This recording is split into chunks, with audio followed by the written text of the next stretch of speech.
Messieurs, dames, bonsoir. Aujourd'hui, donc, nous allons voir comment est-ce qu'il faut fabriquer une couveuse artisanale. Donc, cette couveuse artisanale que vous voyez peut être construite avec un frigo de récupération. Ici, nous sommes au niveau du boîtier donc du contrôle de température, à savoir le thermostat. Donc, vous voyez de par le dessus et l'ouverture qui est faite en vue d'examiner ce qui est contenu à l'intérieur de la couveuse.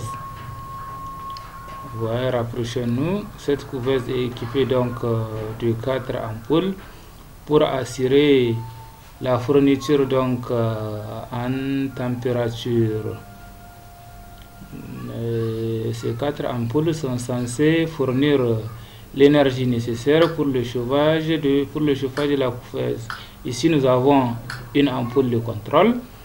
Au moment où la couveuse est éteinte, on peut s'en servir pour essayer de voir ce qui se passe à l'intérieur. Donc, c'est une couveuse faite entièrement avec des matériaux de récupération deuxième main. Vous voyez donc par-dessus, elle est équipée de 4 ampoules comme vous voyez. La 5e donc c'est un voyant de l'intérieur. Il y a aussi un ventilateur dont le rôle est d'assurer la mixité, donc d'assurer le mixage donc de l'air chaud à l'intérieur de la couveuse pour aboutir à une parfaite donc régulation de la température à l'intérieur. Et vous voyez donc au fond de la couveuse, nous avons des petits récipients pour on y verse de l'eau pour l'hygrométrie.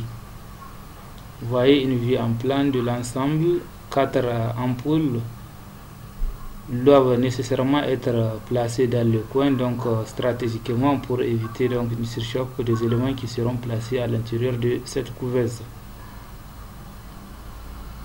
Donc ici un zoom de la partie intérieure. Vous voyez bien donc le plateau peut être fait donc en bois, sur lequel donc on va essayer d'avoir une grille métallique. Donc le tout donc doit être fixé à l'aide de clous. Vous voyez ici, c'est la position du thermostat qui assure le coupage donc du courant une fois que la température est atteinte. Voilà pour l'essentiel. Donc la procédure de conception d'une couveuse typiquement artisanale.